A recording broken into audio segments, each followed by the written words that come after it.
Sibukkan diri itu Tuhan. Dan segala kemuliaan hanya bagi-Mu. Bicara ke dalam batin kami, ke dalam roh kami. Dan kami menamakan akan firman. Di dalam nama Yesus kami berdoa dan bersyukur. Amin. Silakan duduk Bapak Ibu Saudara sekalian. Shalom. Hari ini untuk pertama kali saya hadir. Dan saya bersyukur sebuah kehormatan untuk bisa menyampaikan isi hati Tuhan, pesan Tuhan buat setiap kita. Nama saya Joseph Hendrik Mulia dan saya mengucap syukur kepada Tuhan dan juga kepada Bapak Gembala di tempat ini. Beliau berkata usianya baru 68 tahun. Saudara, ada seorang penyembuh, seseorang dipakai Tuhan dalam kesembuhan. Dan orang itu namanya Smith Wigglesworth. Dia terkenal di dalam hidupnya lebih daripada 25 orang mati dibangkitkan. Ribuan orang di tengah-tengah pelayanannya yang disembuhkan. Setiap kali KKR, puluhan ribu, ratusan ribu orang yang hadir. Seminar ribuan orang sampai puluhan ribu. Dan saudara tahu, pertama kali dia mendapat anggur yang baru itu. Di usia berapa? Bukan 17 tahun. Bukan 20 tahun. Bukan 30 tahun. Bukan 40 tahun. Tetapi 65 tahun. Saudara, itu menyatakan bahwa pekerjaan Roh Kudus tidak terbatas. Sangat baik ketika orang menerima anggur yang baru dari Tuhan. Visi yang baru, pekerjaan ilahi itu, mandat dari Tuhan. Saudara, di usia yang masih muda, panggilan Tuhan, pengurapan Tuhan atasnya. Karena anggur yang baru berbicara tentang sesuatu yang ilahi, yang tidak bisa dikerjakan oleh manusia, tapi hanya bisa diberikan oleh surga. Itu anggur yang baru. Dalam perjalanan ini, kami diberi tema oleh Tuhan, anggur yang baru. Oleh sebab itu, saya ingin tadi hamba Tuhan Pak Sardi, beliau adalah anak rohani saya. Dan saya lihat tadi khotbah saya bilang udah mirip-mirip bapaknya. Dan ya saya sangat bersyukur hambanya dipakai Tuhan dengan luar biasa. Saya ingin bawa bukai firman Tuhan, saudara. Dan saudara tanya siapa yang ada di atas. Nama saya Joseph Hendrik Mulia, asal Makassar. Dan saya punya seorang istri namanya Weni. Dan anak saya youth pastor atau pendeta atau pastor anak-anak muda di gereja kami, namanya Ivan Gumuri. Ya, kalau saudara ke Makassar, boleh telepon, kita makan coto Makassar, kita makan makanan-makanan Makassar, enak-enak saudara. Ya, dan mari lihat Lukas pasal yang 5 ayat 37.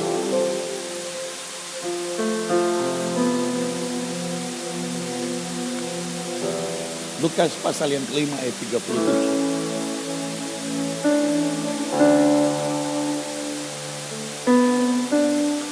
Demikian juga, mari kita baca sama-sama. 1, 2, 3. Demikian juga, tidak seorang pun mengisikan anggur yang baru ke dalam kantong kulit yang tua. Karena jika demikian, anggur yang baru itu akan mengoyakkan kantong itu, dan anggur itu akan terbuang, dan kantong itu pun hancur. Saya, kalau saudara baca terus ke ayat 38 dan 39, saudara akan lihat bahwa Anggur yang baru disimpan pada kantong kulit yang baru. Tapi saya berhenti pada kantong kulit yang lama. Apa itu kantong kulit? Di Israel, mereka menaruh anggur itu bukan di botol seperti sekarang, tapi mereka menaruh anggur yaitu pada kantong kulit. Kantong kulit itu terbuat dari apa? Terbuat dari kulit kambing atau kulit domba, kulit binatang.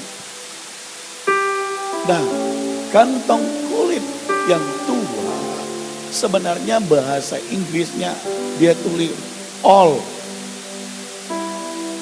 All punya dua arti yang sama dalam bahasa Indonesia, tapi kita tahu bahwa itu berbeda. Satu lama, satunya tua. Sama-sama all.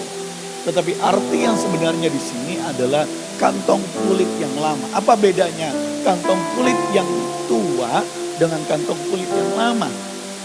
Ini yang beda. Kantong kulit yang lama itu adalah kantong kulit yang tidak terpelihara. Karena kantong kulit yang isinya anggur itu mesti disimpan pada suhu tertentu, pada ruangan tertentu, dikondisikan sedemikian rupa sehingga kantong kulitnya itu tidak menjadi rusak. Amin. Saudara bisa ngerti? Ya, tidak kantong kulitnya disimpan sembarangan. Biar dia kehujanan, biar dia terik matahari, panas-panas. Saudara tidak bisa. Kondisinya dia harus kebanyakan disimpan di ruangan harus di bawah 20 derajat. Itu baru membuat kondisi daripada kantong kulit itu terpelihara. Nah, kantong kulit yang tua itu apa? Kantong kulit yang tua itu adalah kantong kulit yang sekalipun itu sudah lama terpakai, tetapi kualitasnya tetap terjaga. Saudara bisa mengerti ini? Dia disimpan, dia dijaga, dia dikondisikan pada kondisi yang baik, sehingga anggur yang ada di dalamnya tidak rusak kualitasnya. Kantong kulit itu bicara tentang apa, Pak? Kita tidak sedang mau jualan anggur kan? Tuhan Yesus tidak sedang bicara tentang untuk orang ini mau dijadikan jualan anggur, jualan miras. Tidak. Yang pertama, anggur itu bicara, saya ulangi lagi, sesuatu yang dikerjakan oleh Tuhan. Perkara-perkara surgawi, perkara-perkara ilahi yang manusia tidak bisa kerjakan. Tetapi anggur itu diberikan oleh Tuhan. Tetapi anggur itu, saudara, harus dikatakan tidak seorang pun mengisi anggur yang baru ke dalam kantong kulit yang lama. Jadi Tuhan mau bilang gini, kalau kita sudah jenuh biasa-biasa, kalau saudara kekristenannya monoton begitu-begitu saja, Tuhan sedang tawarkan sesuatu anggur yang baru. Dan konsekuensinya sebuah anggur yang baru adalah kita mesti mempersiapkan adalah sebuah kantong kulit yang baru. Kantong kulit yang lama bagaimana, Pak? Sayang, tidak kepakai sudah. Tidak kepakai. Saya punya papa kan, saya adalah lahir dari keluarga hamba Tuhan. Papa saya adalah gembala sidang di Makassar. Papa meninggal, sekarang mama. Mama punya gereja dengan saya berjalan 4 kilo kurang lebih. Yang membantu mama adalah adik. Semua adik-adik saya, kami 5 bersaudara, semuanya melayani Tuhan, memberitakan Injil. Jadi kami keluarga hamba Tuhan. Tetapi ini yang kemudian saya cerita dari kisah saya. Bapak Ibu bisa mengalami dalam representasi yang berbeda-beda. Anda setuju dengan saya? Amin. Anda mau dengarkan, saudara, bagaimana saya menerima anggur yang baru itu? Ketika saya duduk di sini, Roh Kudus bicara memberikan saya, kemudian mengingatkan bagaimana seorang Hendrik yang dulunya Kristen, anak gembala, biasa-biasa, bahkan Kristen anak gembala, tapi tidak tahu yang namanya, atau istilah saya, kehilangan hadirat Tuhan. Kalau Anda merasakan ibadah, nanti ibadah jenuh, biasa-biasa saja, Anda sudah tidak merasakan hadirat Tuhan. Tidak tahu lagi yang namanya bertobat sungguh-sungguh. Bagaimana hatimu berbalik ke Tuhan. Walaupun melayani Tuhan, walaupun jemput tamu, walaupun mungkin membantu, apapun yang kita kerjakan. Saya pernah alami itu 13 tahun saya kehilangan Roh Tuhan. Saya kehilangan hadirat Tuhan. Dan itu sangat sakit. Rasanya jadi Kristen biasa. Ada yang kosong. Saya coba cari ya dengan yang lain. Tapi gak bisa. Ada yang hilang. Itu saya.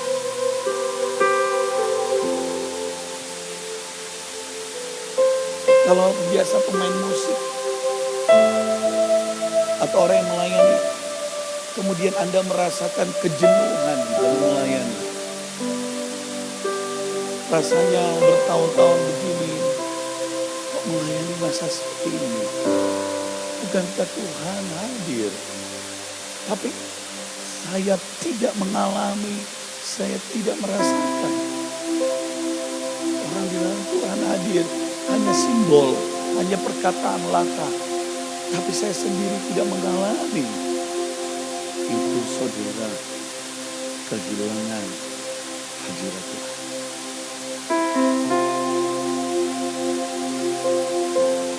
13 tahun buat saya, sekalipun hari itu saya secara pekerjaan, latar belakang saya pengusaha, kemudian Tuhan panggil saya. Hari itu saya pengusaha dan semua usaha baik-baik, sedang maju-majunya.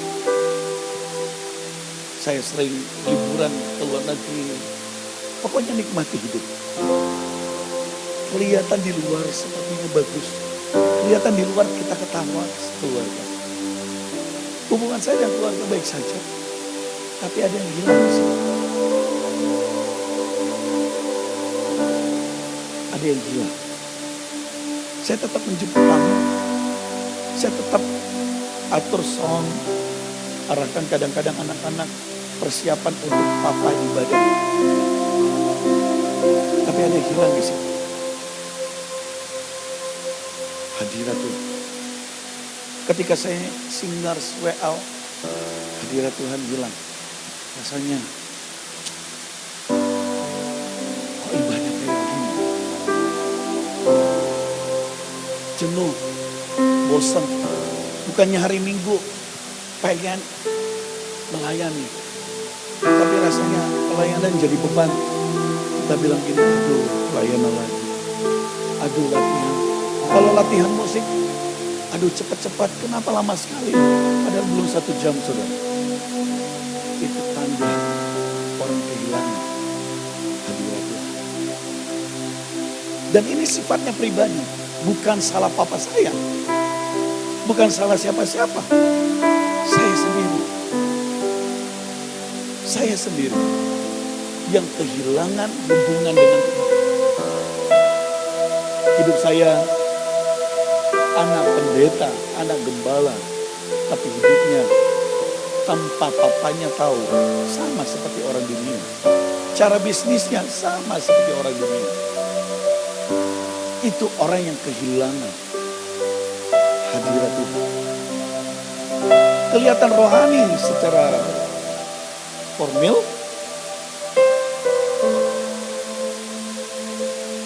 tetapi perilaku adalah perilaku tanpa ruang. Kenapa? Kehilangan hadirat. Saya coba cari, saudara. Mulai cari, akhirnya jatuh dalam dosa. Mulai suka karaoke, mulai suka minum sedikit dari sedikit tambahkan. Sampai saya sering kali masuk ke WC dan saya nangis. Tuhan, buat apa semua ini? Saya bilang ke Tuhan, ambil semuanya Tuhan. Ambil. Asalkan saya tidak kehilangan roh-Mu. Ini yang Daud berkata. Jangan ambil roh-Mu daripada aku Tuhan. Saudara, Daud ngerti bahwa dia sebagai raja. Dia sebagai imam. Hal yang dia paling perlukan adalah roh Tuhan. Tahukah seberapa bergantung engkau kepada roh? Seberapa penting dia dalam hidup. Saya usia sudah 50, jalan 51. Hal-hal yang mendebarkan saya adalah di usia saya bertambah. Saya bisa kehilangan roh Tuhan. Pergaulan karib dengan Tuhan. Saudara, dan ini yang harus saya waspadai. Karena ada ayat yang berkata, dulu engkau menyala-nyala. Dulu engkau cinta mula-mula. Tapi sekarang engkau suam-suamku. Engkau menjadi dingin. Jadi kita jangan pernah ubah hubungan menjadi agamawi. Amin. Amin, saudara. Karena kita punya Tuhan yang hidup. Kita bukan penyembah patung. Kita punya Tuhan yang nyata dan berkuasa. Yang penuh dengan kasih. Tuhan yang real. Yang bisa kita rasakan lewat pekerjaan rohnya. Seperti Anda dan saya pertama kali kita bertobat cinta mula-mula. Jaga cinta mula-mula itu. Sehingga cinta mula-mula itu semakin berlimpah. Apa yang membuat anggur itu tidak bisa ditaruh di kantong kulit yang lama?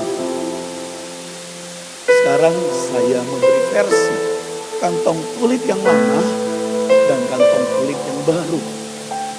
Kenapa harus ditaruh anggur yang baru itu ke kantong kulit yang baru? Itu pertanyaan. Bukankah sama-sama kantong? Kenapa? Firman Tuhan berkata kantong kulit yang lama itu ketika ditaruh anggur yang baru, maka dia akan mengoyakkan kantong kulit yang lama itu. Tanah. Dan akhirnya anggur itu terbuang.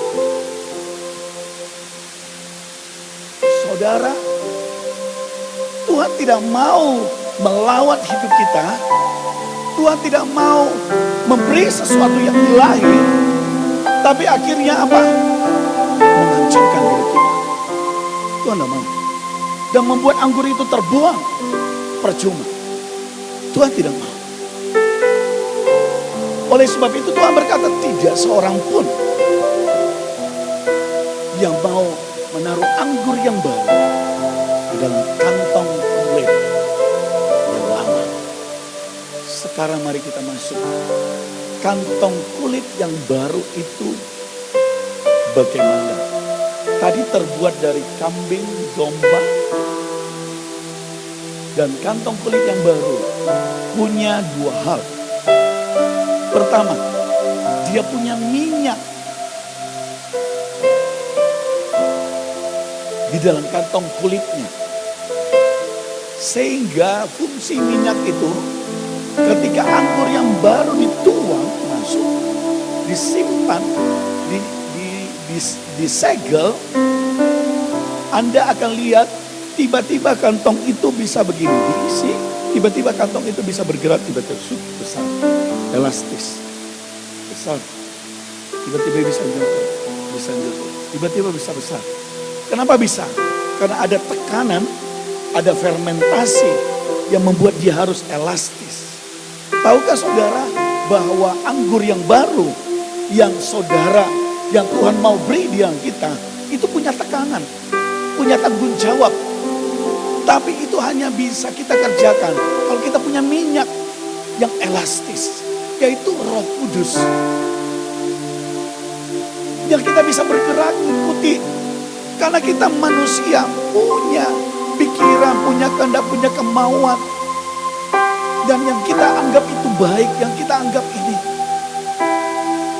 Tapi belum tentu ketika zaman sudah berubah, belum tentu itu ketika masuk itu baik.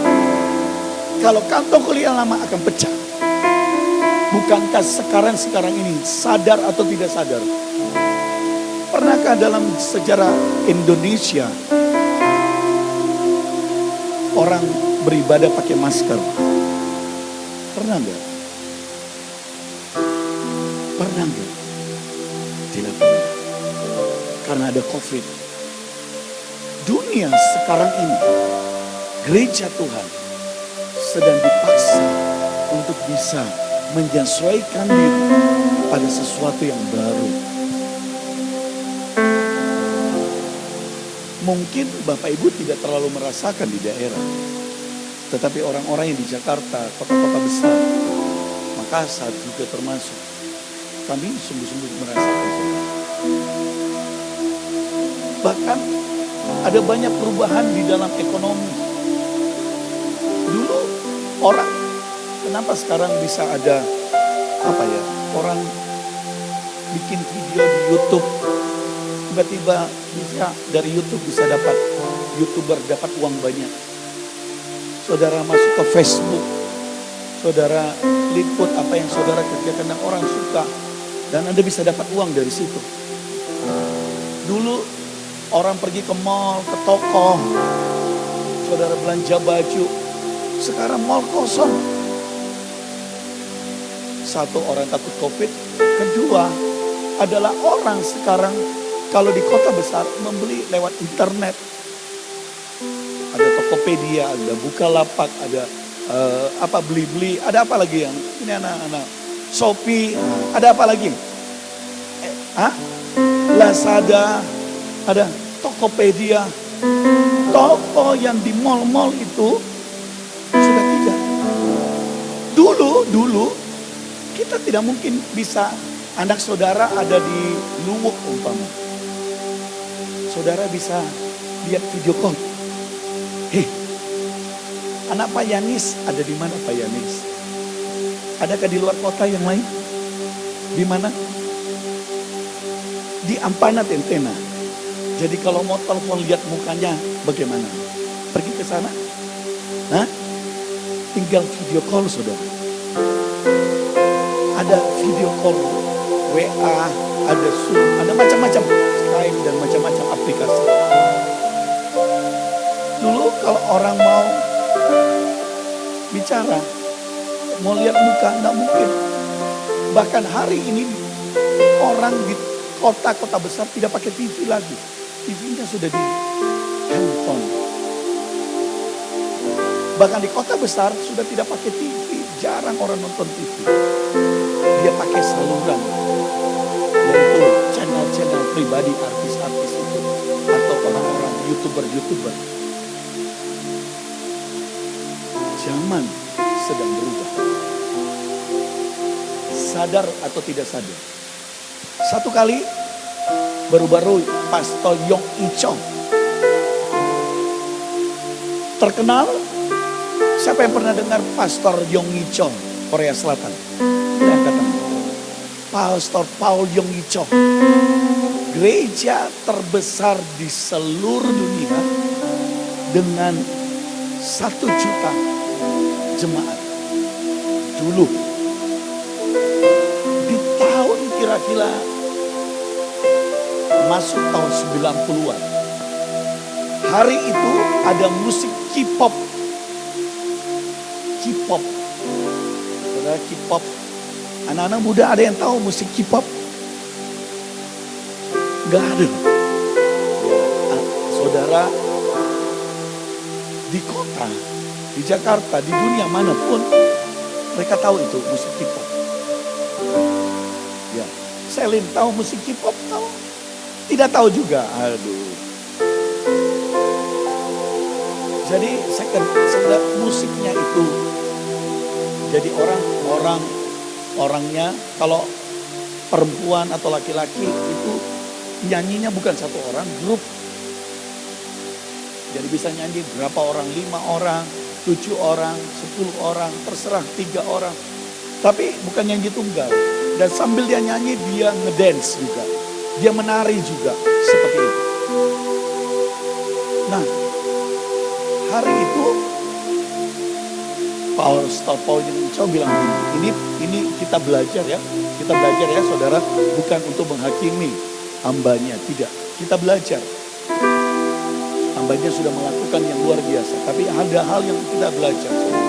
Karena hari ini gereja itu menurun dan banyak sekali kurang jemaat. Apa yang terjadi? Hari itu dia buat statement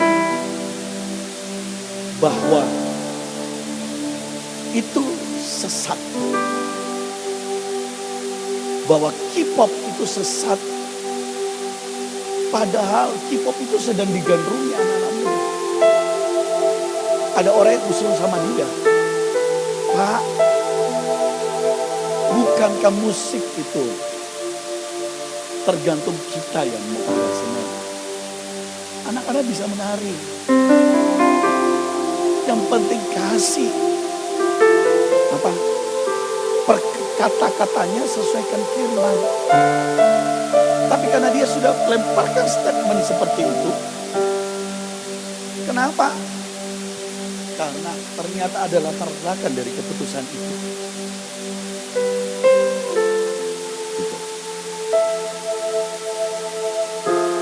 Nah, hal itulah yang membuat dia putuskan seperti itu. Apa yang terjadi? Di gerejanya tidak ada anak muda. Semua seumuran dia. Paling muda 50 tahun. 40 tahun. Kemana anak muda itu? Mereka gak suka. Mereka gabung dengan K-pop. Semuanya. Kemudian lahir di Korea sebuah gereja yang ngerti kebutuhan anak muda saat itu. Dan dia bilang apa? Buat choir, buat ngedance. Tapi pesannya Tuhan, pesannya firman. Buat sukacita di dalam gereja. Apa yang terjadi saudara? Dilatih anak-anak ini supaya mereka rohani. Satu, dia panen anak-anak muda. Penari. Kedua, pertumbuhan anak muda itu kegerakan terjadi dengan luar biasa. Hari ini kabarnya sudah jauh lebih banyak daripada gereja Paul Yong Ichong yang semakin menurun. Saudara, dari zaman ke zaman, dulu zaman Katolik Gereja Katolik, orang bergereja dengan cara bagaimana. Setelah zaman Katolik, masuklah ke zaman Martin Luther. Setelah Martin Luther, masuklah ke zaman Pentakosta. Pentakosta masuklah ke karismatik. Saudara, harus masuklah terus ke gereja profetik. Dan dia terus Roh Kudus bekerja. Pertanyaannya, bisakah kita menahan atau kita mau dalam bagian pergerakan itu? Satu kali saya hampir salah, saudara. Anak saya baru pulang dari Melbourne sekolah. Dia anak cinta Tuhan. Hidupnya gak macam-macam. Dan dia bilang ke saya bilang ke dia, Pak Ivan, Papa akan lega. Akan merasa bahwa tanggung jawab saya sudah selesai. Waktu saya melihat engkau di jamaah Tuhan. Intim dengan Tuhan. Sungguh-sungguh mengasihi Tuhan. Dia bilang, Papa, apa itu? Saya kan baik-baik saja. Saya tidak membunuh, saya tidak mencuri, saya tidak berzina. Saya tidak minum, saya tidak mabuk. Saya tidak pernah nyakiti Papa dan Mama. Saya berkata tidak, itu tidak cukup. Sampai engkau mengalami Tuhan secara pribadi. Anak saya dari lahir sudah Kristen. Karena papanya Kristen, mamanya Kristen. Tapi kekristenan bukan soal KTP, bukan soal lahir dari keluarga Kristen. Tapi kekristenan adalah keputusan setiap orang untuk mengenal Tuhan dan mengalami Tuhan secara pribadi. Amin. Dan hari itu saya bilang aku mengalami itu. Saudara yang terkasih, kemudian oleh satu peristiwa dia di jamaah Tuhan, di kamarnya. Dilawat Tuhan, dia nangis. Dia dipenuhi oleh Roh Kudus. Dia bertobat di situ. Dan kemudian peristiwa yang pertama terjadi apa? Selang beberapa lama, ketua pemuda kami mengundurkan diri. Hari itu pemuda sekitar cuma 30 orang. Sekarang di tangan Ivan sekarang lebih 300 orang. Penari aja 100-an orang. 300-400 orang. Kalau dia buat KKR 800.000 orang. Di gereja. Hari itu saudara, yang terjadi anakku ditinggalkan. Dia nangis. Karena dia kompak sekali dengan ketua pemudanya. Kenapa bisa dia mengundurkan diri? Papa marah barangkali enggak. Kenapa bisa dia begini? Nah, ibadah berlangsung tanpa ketua. Tiba-tiba saya berdoa dan Tuhan berkata dia yang jadi ketua. Dan ketika Roh Kudus bicara di hati saya sampaikan ke anak saya. Dia bilang, tidak. Saya hanya mau beribadah. Saya tidak mau punya jabatan ketua atau apa. Saya takut. Tapi karena dia sudah mengalami. Dan kemudian dia dengar Roh Kudus bicara. Ambil. Aku mau pakai engkau. Dan dia datang. Dia bilang begini. Dia minta tanda ternyata dengan Tuhan. Tuhan, kalau memang kau mau saya jadi ketua, saya minta tanda. Karena saya tahu papaku pasti tidak setuju. Tandanya apa? Pertama, selama 1 tahun Papa jangan khotbah. Jangan intervensi pemuda. Percayakan ke saya. Papa boleh percaya atau tidak? Dia bilang pasti papaku tidak setuju. Jadi dia dengan Tuhan deal seperti itu. Dan saya nggak tahu, tiba-tiba dia datang ke saya. Dan dia bilang, Pak saya mau jadi ketua pemuda, ada syaratnya. Kalau Papa setuju, oke, tidak setuju enggak Pak. Berarti bukan saya. Apa syaratnya? Bolehkah saya belajar memimpin? Bolehkah saya belajar untuk ngatur ibadah dengan selera anak muda? Boleh, Saya bilang boleh. Siapa bilang nggak boleh? Boleh, kamu yang anak muda lebih tahu. Dan tapi dia bilang ini, kalau boleh, kalau begitu papa jangan masuk, jangan khotbah, jangan intervensi memimpin anak-anak pemuda. Ini anak-anak pemuda ini, anak pemuda ini.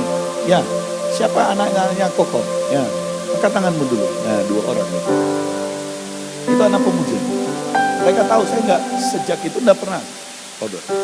Dan tiba-tiba anakku bilang gini, boleh nggak papa tidak intervensi, tidak khotbah selama setahun. Tanya, kamu kan belum belajar, baru mulai, dia baru terima anggur yang baru, saudara. Baru sedang berapi-apinya dengan Tuhan. Saya berpikir logika saya, oh belum punya pengalaman, benar gak? Nanti ngajarnya salah atau bagaimana? Ini pemikiran orang tua, saudara. Yang so tahu. Kita ini kadang-kadang orang tua so tahu. Padahal ada yang lebih tahu, saudara. Holy Spirit. Saya bilang, adakah pilihan yang lain? Dia bilang tidak ada. Dia bilang sudah, kalau papa nggak mau, gitu. Jadi dia sudah mau sudahi pembicaraan. Dan tiba-tiba Roh Kudus bicara hatiku, Rika, percaya aku.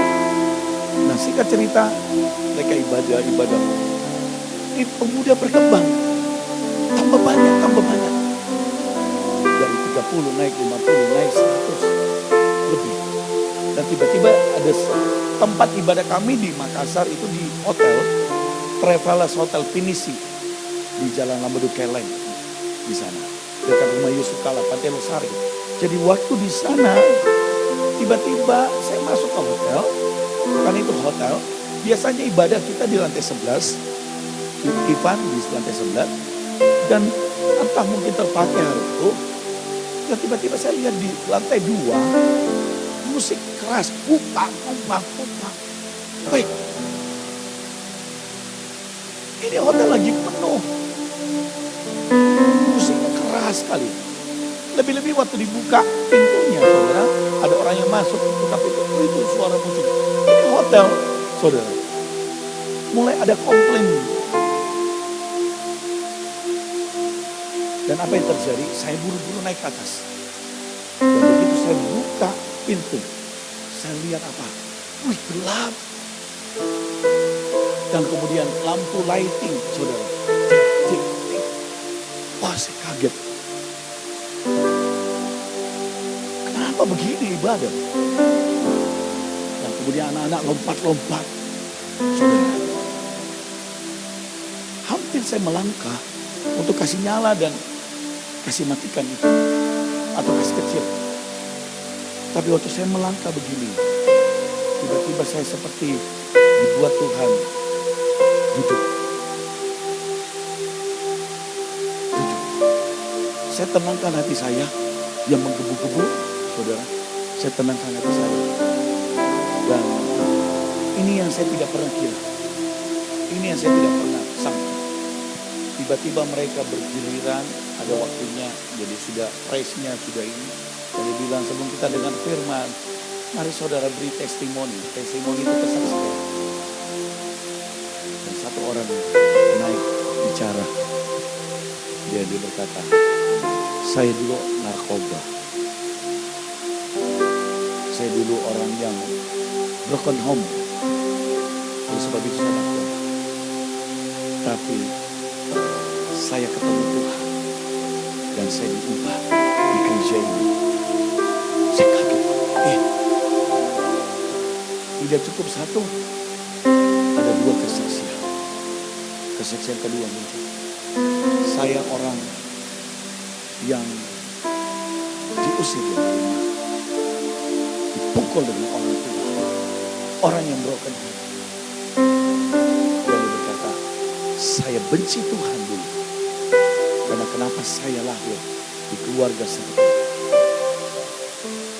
Saya tidak mau jadi orang percaya. Tapi Ketika saya dibawa datang ibadah, saya menemukan keluarga di gereja ini yang mengasihi saya terus, yang mau membangun saya, yang memeluk saya, yang menolong saya, yang mendampingi saya ketika saya membutuhkan. Saya kaget juga. Kesaksian yang ketiga, dia berkata, saya mau jujur, saya ini homoseksual, saya ini orang yang broken, saya pernah disodomi waktu kecil. Seingat saya,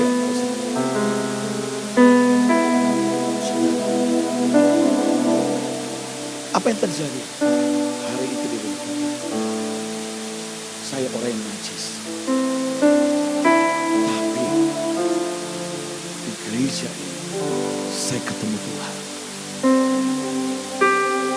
Saudara, di tempat duduk saya mendengar kesaksian itu, saya nangis dan saya berkata, Tuhan, ternyata saya ini belum mengenal Engkau. Ternyata Engkau sudah bekerja di anak-anak muda. Tuhan, aku ini gagal jadi gembala. Aku ini jadi gembala yang gak ngerti kebutuhan zaman, gak ngerti kebutuhan anak-anak muda. Saudara, saya tadinya mau marah, saya tadinya mau ke atas. Saya jadi malu hati dengan Tuhan. Saya berkata, Tuhan, betapa dekilnya hatiku. Kalau hari itu andaikan saya pergi nyalakan lampu, saya pergi tegur mereka. Mungkin saja mereka akan kecewa. Mungkin saja hari ini tidak ada ratusan anak muda yang punya berkata, aku dipilihkan di gereja ini. Saudara yang terkasih, kadang-kadang Tuhan mau kasih anggur yang baru. Kita nantikan sesuatu pergerakan Tuhan. Tapi kalau konsep kita masih lama, cara kita masih lama, bisakah Tuhan bekerja yang baru? Kalau cara yang lama, hasilnya lama, hasilnya pasti tetap sama. Anda bisa mengerti. Anda menanam tadi apapun tanaman dengan konsep yang lama, hasilnya juga seperti itu. Saya pernah, sekarang saya lihat di YouTube, saya coba praktek. Saya tanam pohon. Saya beli 2, ada pohon durian, ada pohon jeruk. Saya tanam pohon itu, yang satu tiap hari saya ngomongin, kamu kenapa enggak tumbuh-tumbuh, kerdil terus? Kamu kenapa seperti itu? Saya ucapkan negatif kepada pohon itu. Di jenis yang sama, pohonnya berbeda tapi jenisnya sama. Saya ucapkan, kamu bertumbuh paling cepat, kamu paling subur, kamu paling. 1 bulan kemudian, pohon itu, apa yang terjadi saudara? Apa yang terjadi? Ini tumbuh subur, sudah tinggi, ini makin pendek, daunnya sudah mati. Anda petani, coba praktek. Nah, saya mau tanya, sedangkan pohon ikut perkataan saudara, kenapa anak saudara belum berubah? Karena perkataan. Kenapa dia belum mau melayani? Karena engkau tidak mempercayai dia, memberi dia kesempatan. Kenapa dia gak suka namanya pelayanan? Kenapa? Karena Anda tidak memberi dia fasilitas, kesempatan. Ketika saya tidak ada yang khotbah anakku, orang-orang berkata, kadang-kadang para diakan kami makan dan dia ledekin saya, atau yang lain keluarga dekat, jemaat dekat, dia bilang gini, Pagem sudah boleh pergi jalan-jalan. Kenapa? Dia berkata, khotbah Ivan jauh lebih baik. Kan Pak Gam sudah bisa pergi penginjilan, khotbah Ivan jauh lebih baik. Apa saya marah saudara? Saya berkata terima kasih dan terima kasih Tuhan. Itu berarti Anda sebagai orang tua berhasil mendidik anak. Amin.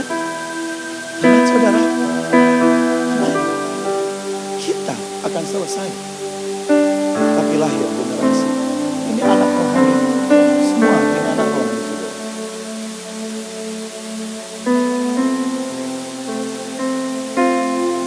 Kita gak mau jadi gereja yang lama, old, ketinggalan.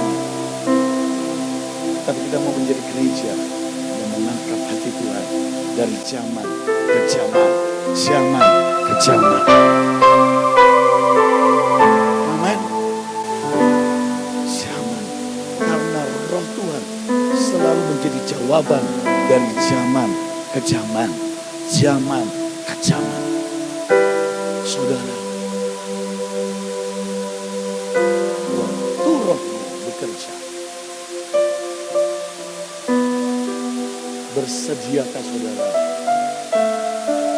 kantong kulit yang lama? Saudara berkata, aku kosongkan, aku beri kantong kulitku yang baru. Konsep pemikiranku, caraku yang lama. Awal-awal pasar Rinda seperti ini. Kemarin dia bersaksi kepada Pak Yanis. Dan dia berkata, Bapak pernah ngomong berapa kali? 4 kali, 5 kali. 4-5 kali. Dan saya ngomong hal itu. Kalau mau terima anggur yang baru, kosongkan. Buang yang lama. Ganti. Tapi kosongkan wadah itu. Dan itu gak gampang saudara. Karena kita seringkali berpikir apa? Pengalaman kita itu nomor 1. Kita ini, saya sudah termasuk orang tua ya, sedikit lagi udah punya cucu. Mudah-mudahan anak saya menikah tahun depan. Tahun depan sudah pengen sekali menikah, anak sudah pengen sekali punya cucu ya. Saudara, saya ngerti bahwa tidak mudah untuk kita ini menggosongkan. Tidak mudah untuk saya menerima anak saya dengan pergerakan mereka. Tidak mudah saudara. Di gereja kami tidak mudah awalnya saya harus mana pelayanan rumah singgah, rumah belajar. Ibu tangan. Ini, ya angkat tangan saja. Dan atas inilah. Dia kasih dia bersaksi 2-3 menit. Awalnya hari ini rumah singgah dari tahun 2009 1000 atau lebih orang anak sampai hari ini sudah berapa tahun. Dan itu mengimpact banyak. Tapi awalnya nggak mudah saudara. Kenapa saya berpikir pelayanan itu adalah di gereja? Dari Senin, hari Senin saja tidak ada ibadah. Selasa, Rabu, Kamis, Jumat, Sabtu, Minggu. Semua ibadah di gereja. Dan ketika Tuhan berkata, pergi menjawab kebutuhan kota. Karena visi yang Tuhan beri. Bapak begitu. Pergi ke orang-orang Kedar. Itu gak mudah. Dan saya minta ibu ada saksi. 2 menit, 5 menit. Shalom. Bapak Ibu, terima kasih untuk kesempatan yang diberikan kepada saya. Biar Tuhan yang ditinggikan dalam hal ini.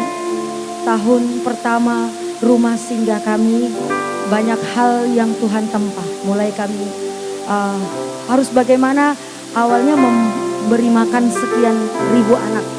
Kami hari itu dari sebuah ketaatan. Bapak habis doa puasa, Bapak punya uang 300.000. Kami para diaken dan Bapak bilang kita akan memberi makan. Pemulung itu ada beberapa orang dan kalau diberi makan dengan 300.000 itu nggak cukup. Tapi hari itu Bapak bilang mari kita taat. Ya, pergilah kami ke sana beli nasi, ada telur sama sayur sendiri, lauknya nasi sama ada lauk lagi di dalamnya. Dan kami masuk ke tempat pembuangan sampah. Di situ ada 525 anak. Pertama kali buah dari ketaatan itu hari ini membuahkan 14 kecamatan di darat dan 1 kecamatan di sebuah pulau. 1008 anak-anak yang kami terus peluk, bukan kuat dan gagah kami, tapi karena roh Tuhan ada bersama dengan kami. Tidak sedikit tantangan yang kami lewati, dari tuduhan kristenisasi macam-macam, tapi hari ini kami bersama-sama dengan saudara sepupu kita, mereka 600 orang dari rumah singgah menyerahkan hidupnya untuk dibaptis. Mari Bapak Ibu, mungkin Bapak Ibu merindukan untuk membuat sebuah kegerakan kota, dimulailah dari hal kecil. Seperti youth pastor kami, hari itu dia memasak, walaupun dalam kondisi dia anak satu-satu, jadi punya banyak pembantu, gak biasa masak. Dia taat. Saya pergi ke sebuah tempat di dapur kota. Hari itu saya menghadap ke salah satu wakil wali kota Makassar.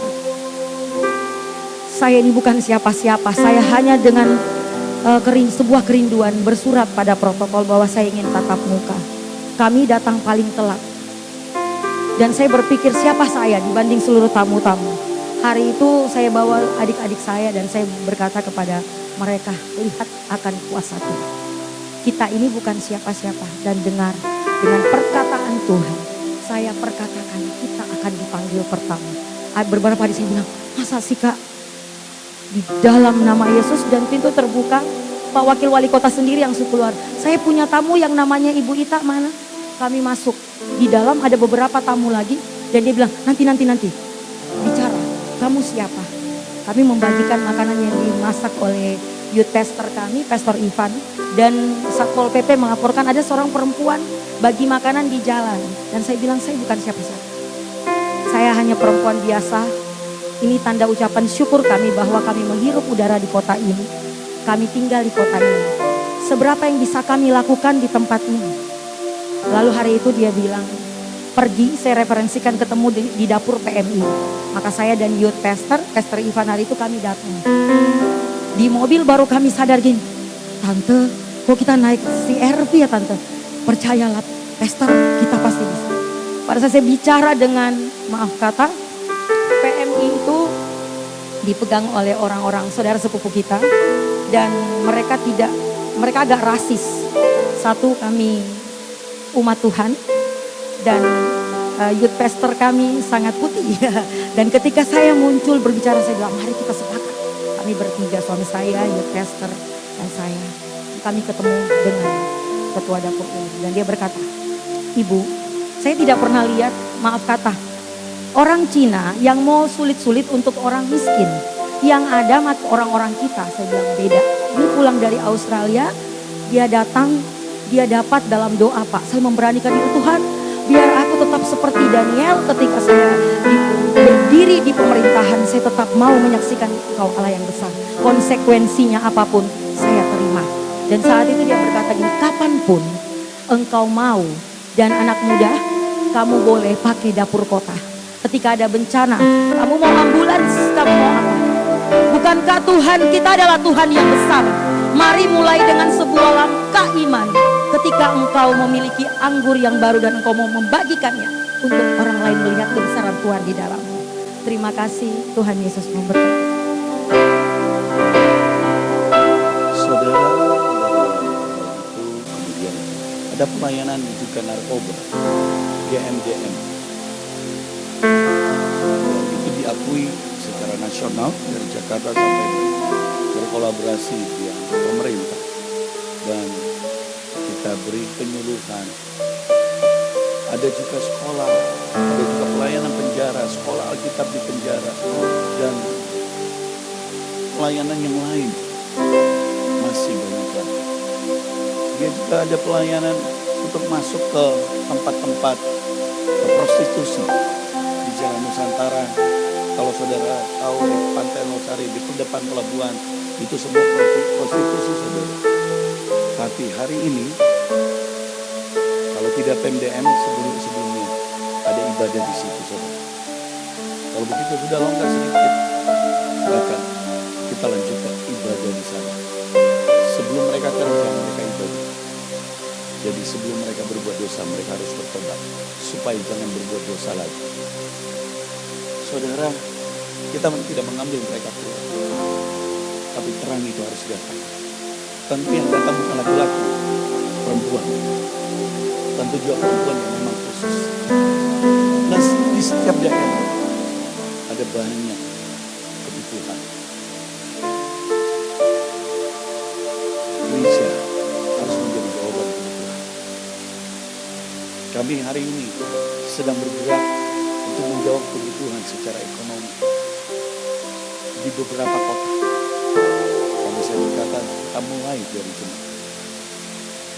Kita mulai tanam porang. Saya di Makassar, di Maros, di sana tanam 48 hektar porang.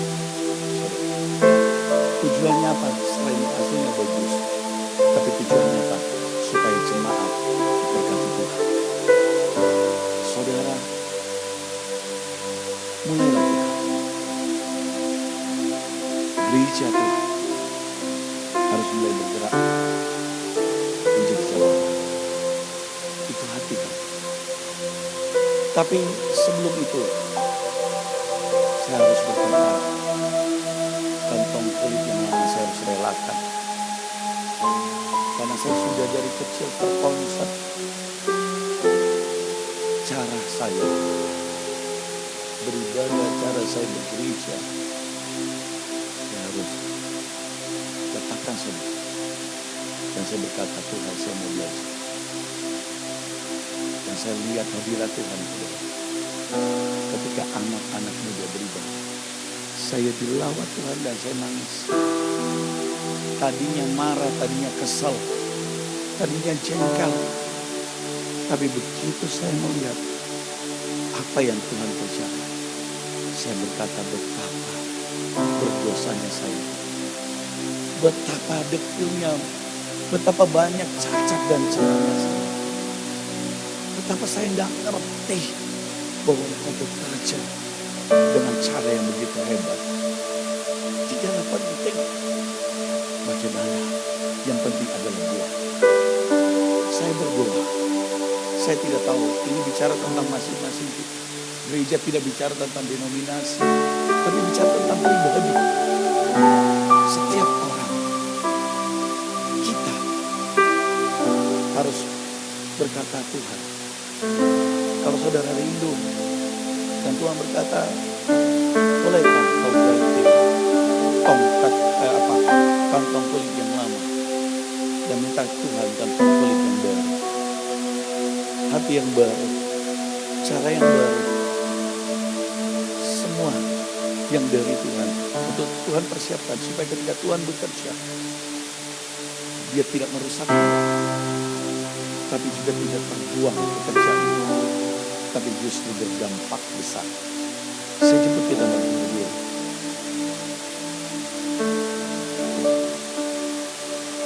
Bapak Gembala Anda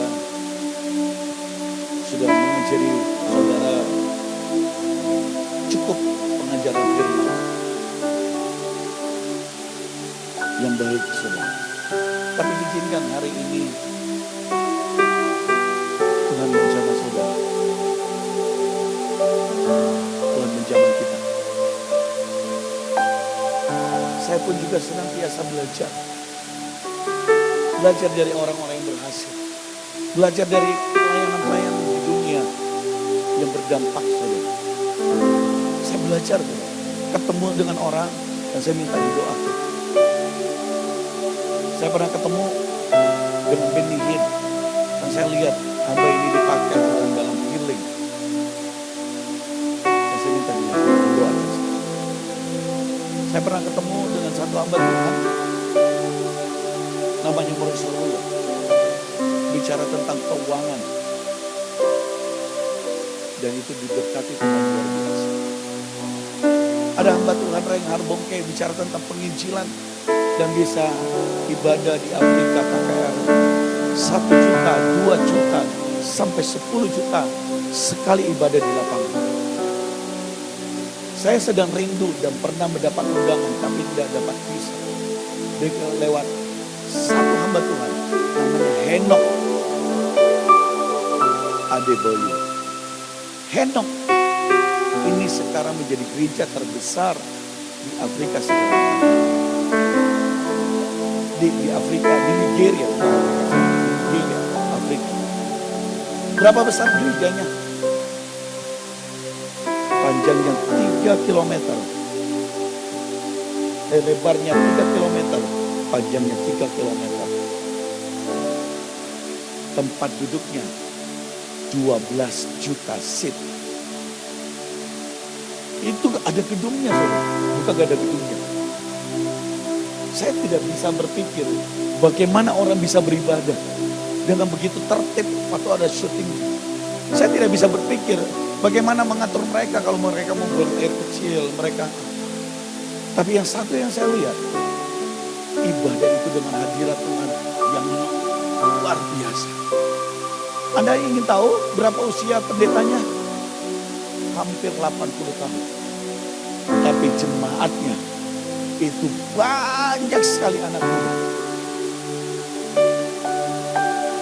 Wow. Wow. Wow. Wow. Saya rindu ke sana, saudara. Saya rindu minta Tuhan. Tuhan. Saya tidak puas dengan hanya apa yang Tuhan kerja. Saya bersyukur. Tapi saya berkata masih terlalu sedikit. Masih terlalu sedikit Tuhan. Sekali saya jadi hamba Tuhan, saya mau total. Sekali saya mengabdikan diri, saya berkata Tuhan, aku ingin melihat kemuliaan-Nya. Sudah terlalu sedikit. Rencana Tuhan terlalu besar. Rencana Tuhan terlalu besar. Buat komunitas, buat kita. Saudara yang terkasih, satu kali di khotbahnya dia berkata, saya ingin hidup lebih panjang lagi.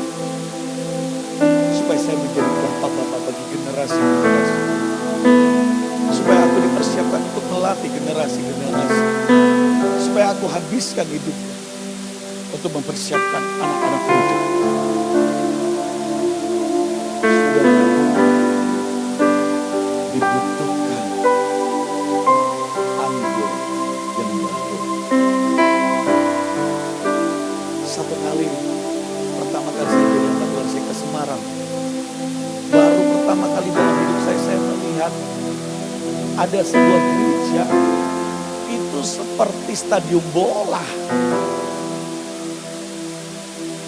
Besar ruangannya, tangganya. Saudara, jadi biar lantai atas dilihat ke bawah. 20.000 seat. Kalau dengan yang lain bisa 35.000. Tapi yang dalam ruangan mungkin bisa 20.000. Saudara, dan yang aneh, 3 jam sebelum ibadah, saya sudah hadir. Ibadahnya jam 7 pagi, saya hadir jam setengah 5. Dan itu ibadah sudah dimulai. Orang sudah penuh di tempat Pak Petrus Agung ini. Orang sudah penuh. Orang sudah antri, termasuk saya. Dan begitu saya masuk, saya merasa hadirat Tuhan yang begitu luar biasa. Orang tersungkur. Dan seperti Tuhan itu begitu real, begitu nyata. Kenapa? Karena berkumpul orang-orang yang lapar dan haus akan Tuhan. Berkumpul orang-orang yang merindukan Tuhan sedemikian rupa. Apakah Tuhan tidak hadir? Pasti. Karena Tuhan berkata, di mana orang lapar dan haus akan Tuhan akan dipuaskan. Berbahagialah orang yang lapar akan Tuhan. Amin, saudara. Saya yang berkata, saudara, gembala Anda sangat baik. Saya melihat taburan kerohanian begitu luar biasa buat saudara. Tapi saya ingin dapat memberitahu saudara bahwa Tuhan belum berhenti bekerja. Tuhan akan bekerja lebih dan lebih lagi buat gereja ini. Lebih dan lebih lagi buat gereja ini. Lebih dan lebih lagi buat gereja ini. Lebih dan lebih lagi buat hamba ini. Tuhan akan bekerja. Saya ditegur Tuhan baru-baru saudara. Ketika ulang tahun saya 50. Isi saya bilang gini. Kalau sudah kita pensiun saja. Badan semuanya sakit-sakit. Berdiri begini. Dulu saudara kalau saya gigil. Berdiri nggak ada capeknya. Ini berdiri saudara ibadah dari pagi kemarin sudah di-call badannya malam-malam. Pulang ini saya sudah mau di-call. Tadi saya sudah datang. Saya bilang, sampai pertemuan berdoa doain orang. Saudara tahu itu nyedot saudara. Menguras. Hamba Tuhan ngerti hal itu. Dan apa yang terjadi? Saya bilang, aduh saya sudah mau. Kita yuk santai-santai. Tapi tiba-tiba Tuhan bilang, waktumu tinggal sedikit. Dan tiba-tiba saya melihat seperti grafik. Andaikan ini dari 0 usia saya sampai di sini 50. Dan perjalanan tinggal sedikit. Gak tahu. 5 tahun, 10 tahun, 20 tahun akan datang. Gak mungkin 50 tahun lagi kan. Artinya saya umur 100 gak mungkin. Dan dia berkata, waktumu tinggal sedikit. Apa yang kau harus selesaikan buat destiny? Tujuan hidupmu bukan di bumi ini Hendrik, tapi di surga.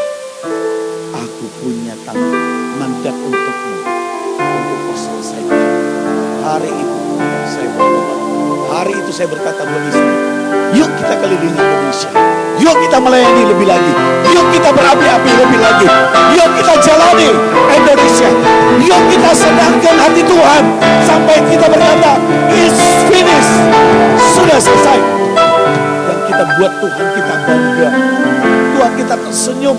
Dan kita mewariskan warisan iman.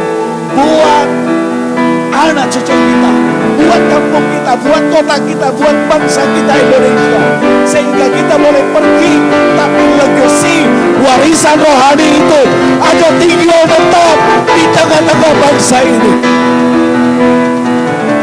Amin saudara. Amin. Saya percaya ada banyak orang tua yang mungkin siapa kalau mau jujur, siapa yang sama dengan saya di dunia saudara, pengen pensiun, pengen mau istirahat melayani, siapa? Boleh angkat tangan dengan jujur. Berarti saya sama bapak sama ibu juga katanya ya. Siapa yang bilang aduh di usia tua saya udah mau pensiun dah. Sudah kerja dari kecil, udah melayani dari muda sampai tua, sudah merasa sudah pensiun, saudara. Tapi itu jebakan iblis. Di kerajaan sorga tidak ada istilah pensiun. Di kerajaan sorga Tuhan kita semua berkat. Yang penting kita masih jadi berkat bagi banyak orang. Amin saudara. Amin saudara. Yuk kita sama-sama berkata, aku mau berlari lebih kencang lagi. Aku mau melayani lebih lagi. Amin saudara. Kita mau senangkan hati Tuhan. Ibu-ibu mati, Pak Alex, Ibu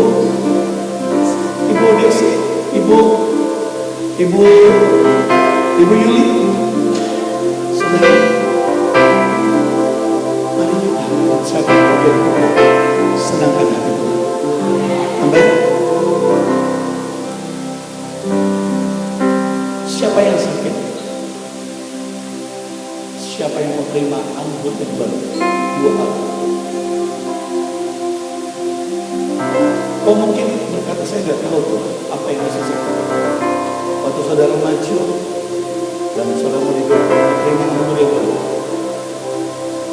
Roh Kudus akan bicara di hatimu untuk apa yang harus melakukan dalam melayani.